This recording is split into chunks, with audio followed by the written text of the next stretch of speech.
প্রিয় শিক্ষার্থী, আসসালামু আলাইকুম। আশা করি সবাই ভালো আছো। আজকে আমরা নতুন সিলেবাস 2024 এটা নিয়ে হাজির হয়েছি। এটা নিয়ে আমরা আলোচনা করব। তার পূর্বে আমি সবাইকে বলবো যে আমার চ্যানেলটি সাবস্ক্রাইব করো এবং লাইক, শেয়ার, কমেন্ট করো। দেখো, আমাদের অনেক নির্দেশনা এখানে দিয়েছে কি এই অ্যাসেসমেন্টগুলো নিতে হবে। তো এটা আমাদের আজকের বিষয়ই না, অতটা গুরুত্বপূর্ণ বিষয় না। আমাদের বিষয়টা হলো যে নাম্বারিং মার্কিং পদ্ধতিগুলো নিয়ে আলোচনা করা। এখানে লক্ষ্য করো, সব মিলিয়ে তোমাদের 3টা এক্সপিরিয়েন্স দেওয়া হয়েছে: the art of expression, comparison, imagination, journey through explanatory text. এই 3টা অনুশীলন বা এক্সপিরিয়েন্স তোমাদের দেওয়া হয়েছে। এখানে পেজ নাম্বারও বলে দেওয়া হয়েছে, দেখো 53 to 60, 69 to 78, 79 to 82, এরকম দেওয়া হয়েছে 3টা এক্সপিরিয়েন্স। এখান থেকে তোমাদের কি বলা হচ্ছে, এগুলোর থেকে তোমরা আইডিয়া নিবে। তবে এখান থেকে তোমাদের সরাসরি বই থেকে কোনো কোশ্চেন আসবে না। তোমাদের বই থেকে সরাসরি কোনো সিন থাকবে না, তোমাদের যা থাকবে সবই আনসিন থাকবে। পরীক্ষায় তোমাদের আনসিনই থাকবে। তোমার মোট পরীক্ষা হবে 100 মার্কের, সেটা কনভার্ট করা হবে 70 মার্কের, এবং 30 মার্ক থাকবে তোমার কন্টিনিউয়াস অ্যাসেসমেন্ট, অর্থাৎ সিটি, এমটি, হ্যাঁ, অ্যাসাইনমেন্ট, এগুলো মিলিয়ে থাকবে হচ্ছে 30 মার্কের। আর পরীক্ষা হবে 100 মার্কের, সেখান থেকে কনভার্ট করা হবে সে 100 মার্কের 70 মার্কের। তো এই কন্টিনিউয়াস অ্যাসাইনমেন্ট 30, আর এই যে লিখিত পরীক্ষা হবে 100, সেখান থেকে যে 70 কনভার্ট করা হবে, সব মিলিয়ে তোমাকে 100 মার্ক হিসাবে গণ্য করা হবে, 100 মার্ক হিসাবে ধরা হবে। এই হলো মার্ক। এবারে মার্কস ডিস্ট্রিবিউশন, 100 মার্কের যে পরীক্ষাটা হবে সেখানে কোথায় কত থাকবে। দেখো, বলা হচ্ছে যে 100 মার্কের পরীক্ষা হবে। এই 100 মার্কের ভিতরে তোমার রিডিং টেস্ট থেকে একটা আনসিন থাকবে, 3টা আনসিন থাকবে। এই 3টা আনসিন থেকে তোমাদের কি কি আইটেম থেকে থাকবে, দেখো।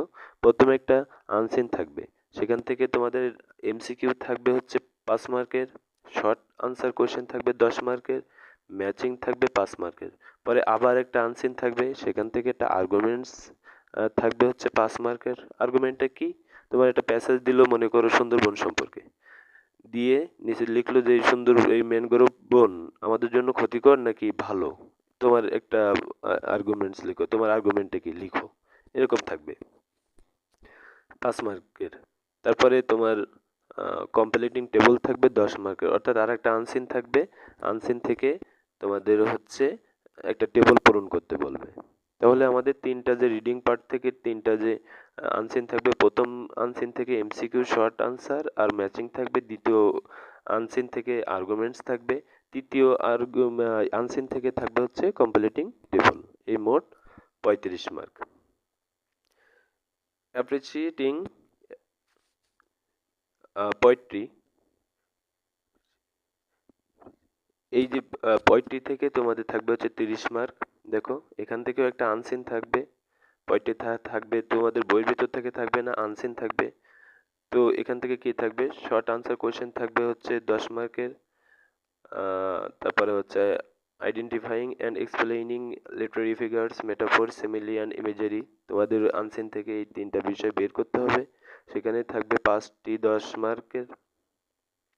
তারপরে রাইটিং এক্সপ্রেশন, ওই কবিতাটি, যে কবিতাটি থাকবে আনসিন, এখান থেকে তোমার ওইটা ব্যাখ্যা করতে হতে পারে, থিমটা, অথবা একটা আইডিয়া, এর মেইন আইডিয়াটা কি এটা লিখতে হতে পারে, সেটাও কত মার্কের, 10 মার্কের। এরপরে রাইটিং পার্ট থাকবে 35 মার্কের। দেখো, তোমাদের একটা প্যারাগ্রাফ লিখতে হবে 10 মার্কের। তারপরে একটা কম্পেয়ার কন্ট্রাস্ট, একটা এসে লিখতে হবে, রচনা, সেটা থাকবে 15 মার্কের।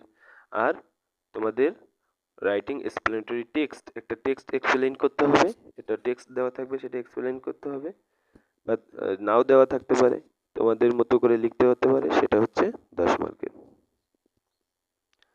এরপরে দেখো, আমি এটা স্যাম্পল দেখে কোশ্চেন স্যাম্পল দেখো। প্রথমে একটা আনসিন দেওয়া আছে, সেখান থেকে তোমাদের এখানে লক্ষ্য করো, তোমাদের 5 মার্কের এমসিকিউ কোশ্চেন করা হয়েছে।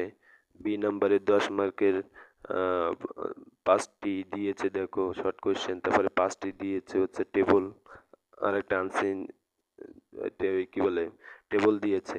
তারপর আর একটা 2 নম্বরে দেখো একটা আনসিন দিয়েছে। এই আনসিন দিয়ে সেখান থেকে দেখো কোশ্চেন করা হচ্ছে যে Now give your opinions whether you agree or disagree with the statements. The government and organizations are not doing anything to combat human trafficking. এই যে হিউম্যান ট্রাফিকিং অর্থাৎ মানব পাচার, এটা নিয়ে গভর্নমেন্ট বা অর্গানাইজেশনগুলো কিছু করছে না, এর উপরে তোমার মতামত, এই কথাটা বলা হচ্ছে। এরপরে দেখো আরেকটা 3 নম্বরে আরেকটা আনসিন দিয়েছে, যে সেখান থেকে একটা টেবিল পূরণ করতে বলেছে। বি নম্বরে দেখো একটা আনসিন পোয়েট্রি দিয়েছে, কবিতা, সেখান থেকে শর্ট কোয়েশ্চেন লিখতে বলেছে 5টি 10 মার্কের। তারপরে হচ্ছে তোমার সিমিলি মেটাফোর ইমেজারি আইডেন্টিফাই করতে বলেছে কবিতা থেকে 5টি 10 মার্কের। তারপরে হচ্ছে তোমার ফিলিংস লিখতে বলেছে 10 মার্কের, এরকম থাকবে। তারপর পার্ট সিতে দেখো 35 মার্ক কিসের উপরে থাকবে, একটা কবিতা লিখতে, ওই একটা প্যারাগ্রাফ লিখতে বলেছে দেখো 10 মার্কের। এটা এখানে দেখো একটা ডায়াগ্রাম দিয়ে দিয়েছে, এর উপর এখান থেকে একটা তোমার এসে লিখতে বলেছে এই ডায়াগ্রামের উপর ভিত্তি করে। এটা এসে লিখতে বলেছে যে difference between garment sector and IT sector. এখানে দেখো উপরে লক্ষ্য করে বলেছে similarities and some dissimilarities between this two sectors, অর্থাৎ এই গার্মেন্ট সেক্টর এবং আইটি সেক্টরের মধ্যে কোথায় মিল কোথায় অমিল, এর উপর একটা তোমাকে এসে লিখতে হবে, কম্পেয়ার বা কন্ট্রাস্ট এসে। এরপরে দেখো তোমাদের বলা হচ্ছে যে তোমাদের একটা ছোট দিয়ে দিয়েছে, কি বলে, এটা টেবিলের মতো দিয়েছে। এই টেবিলের ভিতরে তোমার কি করতে হবে, এটা টেক্সট লিখতে হবে, তারপরে হচ্ছে এটা এই স্টেটমেন্ট লিখতে হবে, পরে তার ব্যাখ্যাটা লিখতে হবে। স্টেটমেন্ট লিখতে হবে, পরে তার ব্যাখ্যা লিখতে হবে। এখানেও কিন্তু তোমার 5টা লিখতে হবে 10 মার্ক, এখানে দেখো টেবিল করে দিয়ে দিয়েছে। হ্যাঁ, এইভাবে হচ্ছে তোমাদের মূলত পরীক্ষাটা হবে। আর নিচে যেটা দেখতেছো রুব্রিক্স ফর মার্কিং আইটেমস, এর রুব্রিকের মতো করে এই যদি তোমার যে প্যারাগ্রাফটা দিবে এইভাবে লিখতে হবে। এখানে মার্কটা বলে দেওয়া হয়েছে কোথায় কত দিতে হবে, সেই জন্যই এটা তোমরা তোমাদের এটা দেখিয়ে দিতে বলা হয়েছে যে প্যারাগ্রাফটা ঠিক এই পদ্ধতিতে লিখতে হবে। বডি প্যারাগ্রাফ থাকবে, বডি প্যারাগ্রাফ 2 থাকবে, বডি প্যারাগ্রাফ 3 থাকবে, কনক্লুশন থাকবে, আর সবার উপরে ইন্ট্রোডাকশন থাকবে। অর্থাৎ মোট বডি থাকবে 3টা, ইন্ট্রোডাকশন থাকবে, কনক্লুশন থাকবে, মোট 5টা বিষয় থাকবে প্যারাগ্রাফে। যাই হোক, তোমরা আশা করি বুঝতে পেরেছো এই বিষয়টা, নতুন সিলেবাস। এইভাবে আমাদের প্র্যাকটিস চলবে। তবে নেক্সটে আমি আনসিনের উপরে যেভাবে এখানে মার্কিং পদ্ধতি আছে এই পদ্ধতির উপরেই নেক্সট আমি ক্লাস নেব। আজকের মতো এখানেই শেষ করছি। তবে যাওয়ার আগে আরেকবার বলছি, আমার চ্যানেলটি সবাই সাবস্ক্রাইব করবে যদি ভালো লাগে। ধন্যবাদ সবাইকে।